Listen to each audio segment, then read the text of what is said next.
have a lot of cookies, and some of them built, some of them not so built.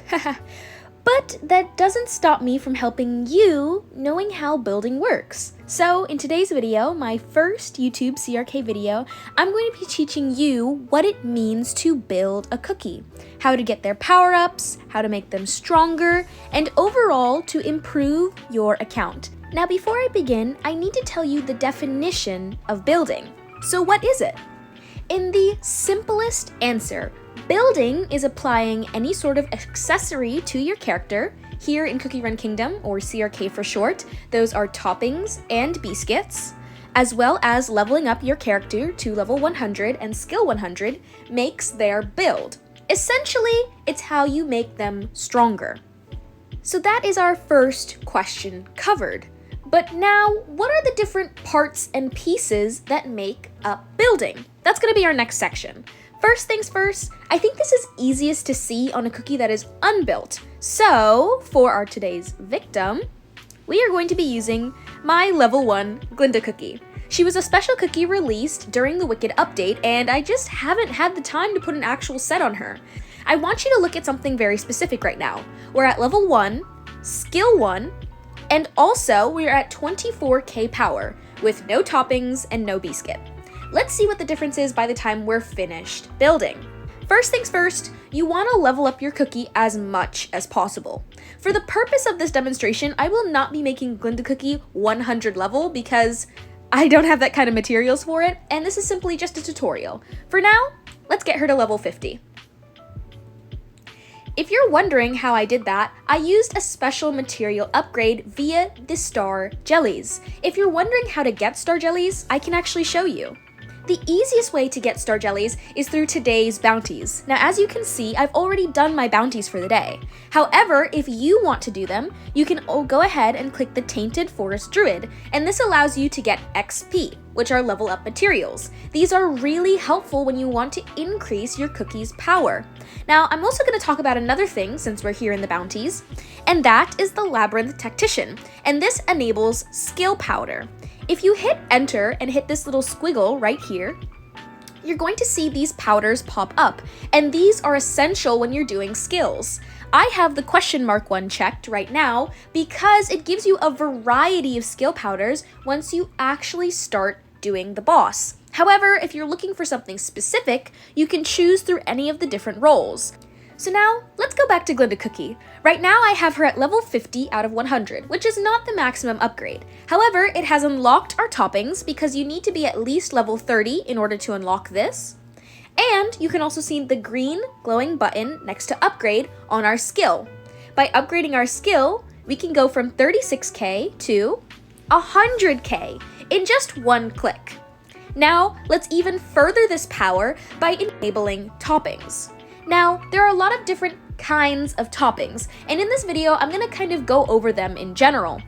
The first topping you're going to see is the Searing Raspberry. Now, I have the one that has the 3 collections on them, therefore it is the strongest one. However, it doesn't really matter. When you're a beginning player, you may not have as many of these materials, so feel free to use the ones that you do have, but follow the same topping type.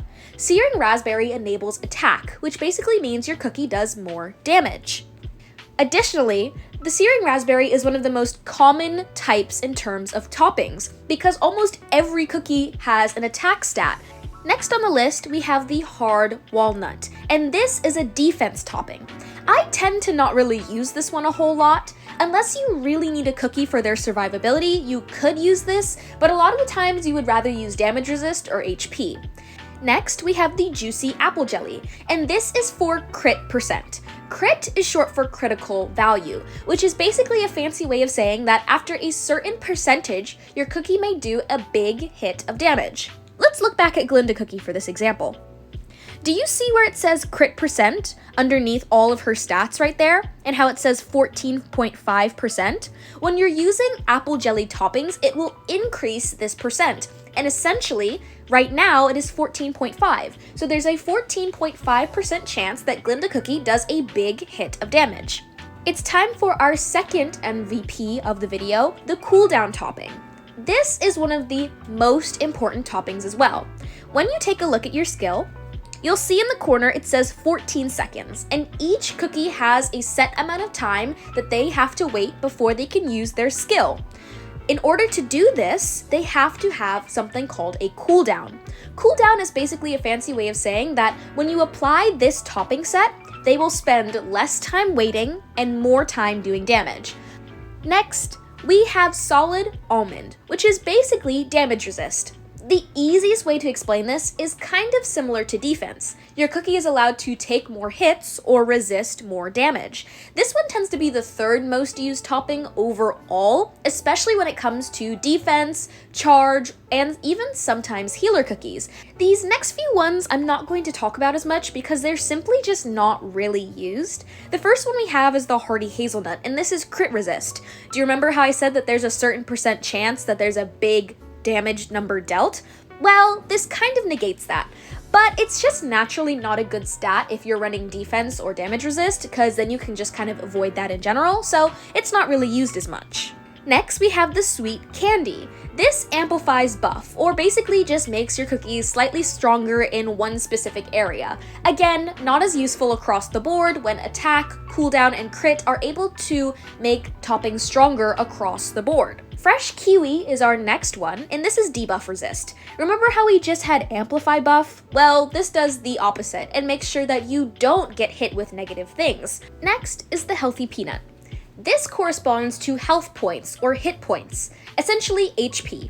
Used in almost every video game, this means the amount of health a cookie has before it dwindles down to 0, which corresponds to the amount of damage they can take. Next is attack speed. A lot of the time, attack speed is exactly what it sounds like, in order to make you hit faster.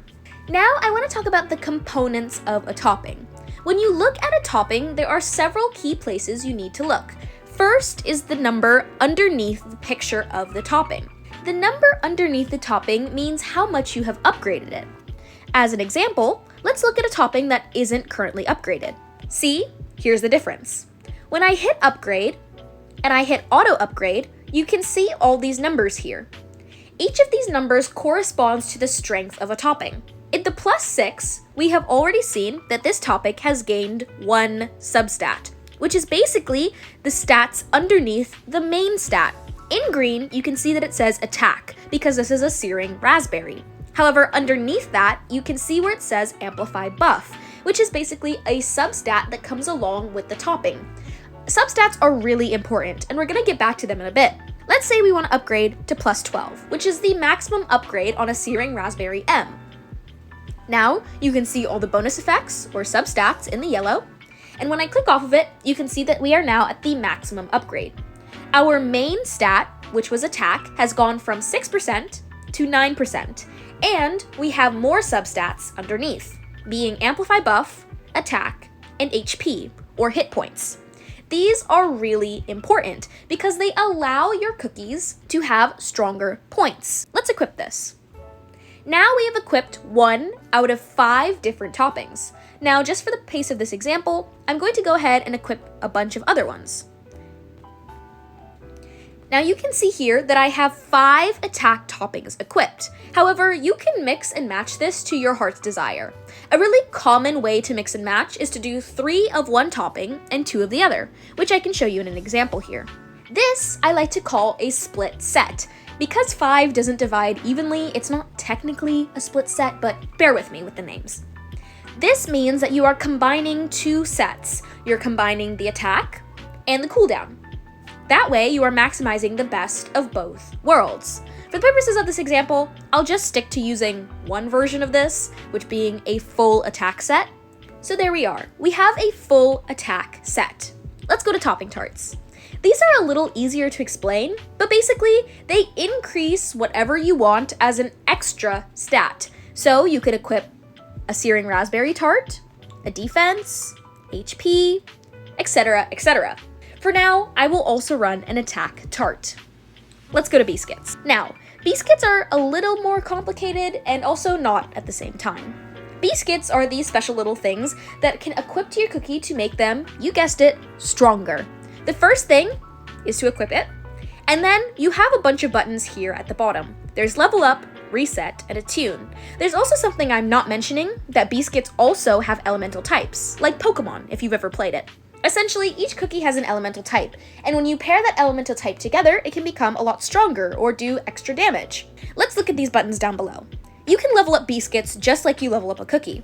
I'm going to go ahead and level this up to the maximum percentage. Now, you can also reset a Biscuit. Do you see these 4 words here? These are much like your toppings, which are stats. If you reset them all using your Biscuit dough, you are able to change these to whatever your heart's desired. I'm going to click this a few times until I hopefully get a better set. I like the double HP and the damage resist. I don't love the defense, so let's go ahead and change it. As long as you have the materials for this as well, you can individually change this here. I'm going to confirm that because I do like the damage resist. Now we have a Biscuit. But do you see how we're missing some of these on the side? This is where this third button comes in, called Attune. Basically, you have 16 chances in order to, maybe, roll for the right roll. So you see how this now became magic? Now it'll work even better on Glinda Cookie. I'm going to keep tapping this for a little bit until I hopefully get a better result. You see how that one failed? Now you only have 16 tries to do this, and if you're lucky, you'll be able to do it within the 16. However, if you are unable to, there's something down here called Guaranteed Attunement. And you can get these materials in the mine shaft, which I'll show in a bit. Essentially, if you are on your last attempt and you cannot get it, go ahead and click Guaranteed Attunement and you'll be able to. And just like that, we have a fully upgraded Biscuit. So now, we are at 151k power. And this is pretty much the stopping point for most cookies. Now, you're probably wondering, Glitter, how do I get half of these materials? Let me show you. We've already gone over bounties, but you can also get these same essences within the story. If you go to Crispia, you can click on almost any level, and it'll show you the rewards for this level. You can get XP, toppings, and specific ones here as well, along with skill powder and money in order to upgrade your cookies. If you go to Beast East, you're also able to get specific rewards for things like Biscuits, level up materials, and other XP finds. If you head over to your balloon dock, which I've already sent off for the day, let's hit cancel. You can change your balloon dock, depending on where it's exploring, to literally anything, and it will also give you rewards.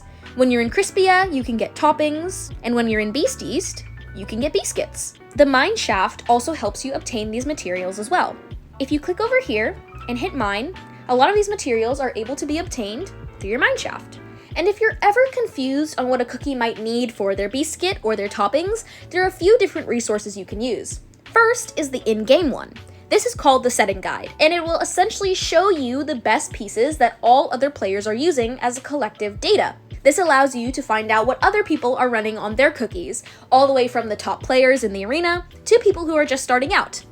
As you can see, the consensus in Cookie Run is that Dark Enchantress Cookie should be using an attack set with cooldown, damage resist, and attack as the main substats. Another way to know what you should run on a cookie is by reading their skill. I know, this is a lot of literature, but you're not really going to read this. You're going to scroll down until you start seeing the numbers. This is what you want to look at. Do you see on Sugar Swan's skill?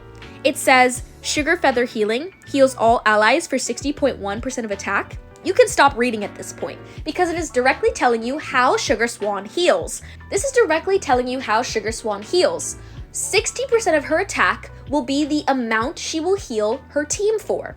I knew it was most important to use an attack set or some attack on Sugar Swan, because that way she'll heal more for my team. And there's also just general rules of thumb when you're doing cookie builds. A lot of healers prioritize HP and cooldown because they want to be healing more and also healing more often. A lot of defense cookies use damage resist or HP so they can survive and protect the team. Attackers, such as bombers or ambush cookies, prioritize attack because they want to do big damage. That's all you really need to know about building. This has been my full guide. If you have any questions, please drop them in the comments. And if you have anything you want me to clarify or you simply want to add to the discussion, feel free to leave that too. Happy pulling, and I wish you the best luck. Bye-bye!